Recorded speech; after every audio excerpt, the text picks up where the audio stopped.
Sweet Dan Sweet. Goes to show you just what's in a name, doesn't it? Here's a comic book review.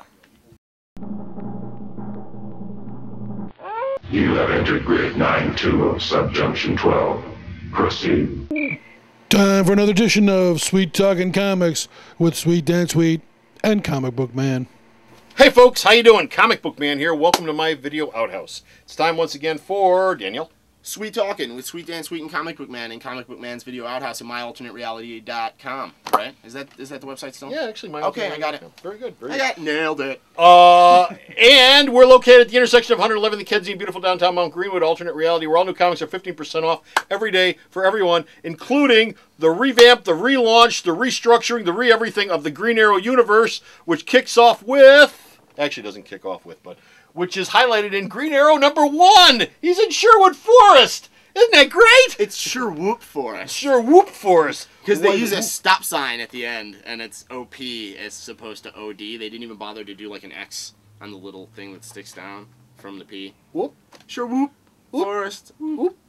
Okay, so tell us, Dan, how is the first issue of Green Arrow? He's a real ass kicker in this. Of course, he's always been an ass kicker, but he's a real ass kicker in this. Yeah, you know, they're trying to give this hard-nosed, sort of edgy vibe to Ollie Queen and his silly mustache.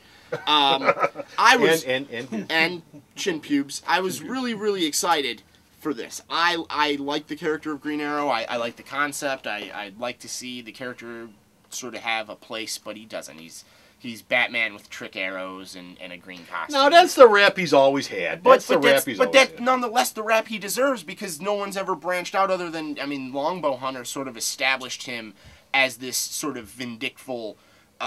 Vindictive. Vindictive. Yeah, I mean, somebody would like it. Well, I wasn't going to go there with it, but what the hell? Go for it. Anyway, he's sort of this really just... he's got a mat on for bad guys, you know what I mean? So in this, you sort of see him in the very beginning sort of take a lot of aggression out that he's been building up since the death of his granddaughter and the maiming of his... city. You know, maiming of his city, the maiming of his protege. Yeah. Just everything.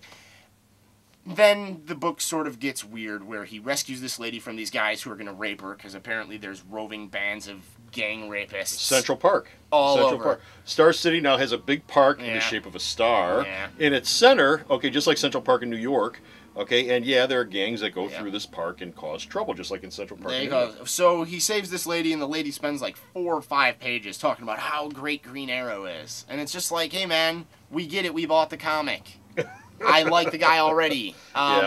You get a lot of good stuff with the supporting cast. The Commissioner Nudicera, who gets his throat sliced by some dude dressed as a traffic stop sign holder dude. Yeah, that's kind of strange. It was really hardcore. So I really enjoyed that, like the extraneous stuff about the supporting cast. I didn't really care for the Green Arrow stuff though. Really? And it was just boring. There's some stuff going on with Queen Industries being taken over by this weird lady who wears this weird scary mask. Well, one of the interesting things about this is Green Arrow spends a fair amount of time walking around in costume without his mask on, talking to people. Yeah. And I assume that the whole Oliver Queen thing, not that it was ever much of a disguise in the first place. I mean, he was mayor about 3 years ago in the thing, and Green Arrow and the mayor both have blonde hair with a mustache and this thing, and it's like really silly. Yeah, I mean, we don't know who he is. It's like one of the worst disguises in comics, but he spends a lot of time walking around without his mask on in this thing, talking to people. So I assume everybody knows he's Oliver Queen at this point. Well, they put him on trial. Yeah. The city exonerated him. They didn't really care.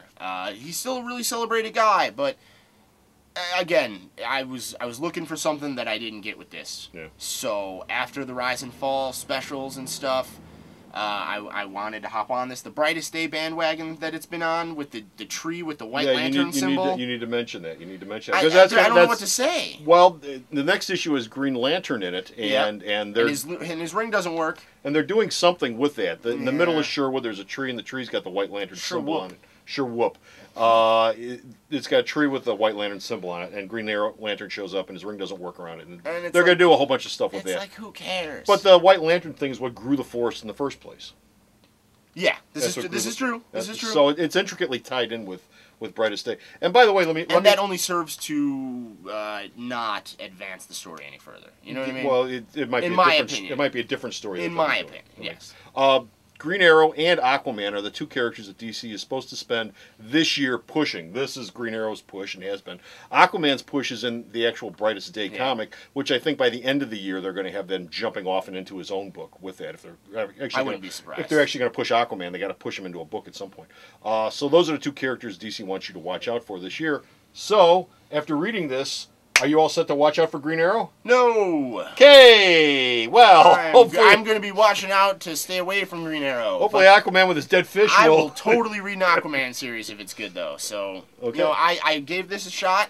No pun intended. I'm not into it. Okay. Missed the mark. Pun intended. Get it? What up? What up? Okay. Anyway, so that's it. We're done. We're finished. We're out of here. That's our Green Arrow #1 review. But you can read all of his other reviews at the store's website. And you better. And where's the store's website at? Sarah will tell you everything you need to know about that right now. Again, www.myalternatereality.com. So take her words of advice to heart and stop off at the store's website and check out all of his reviews. And until next time, this is Comic Book Man. This is Sweet Dan Sweet. Saying that pizza's on its way. Bye! You can't get this kind of entertainment. You can't pay for this kind.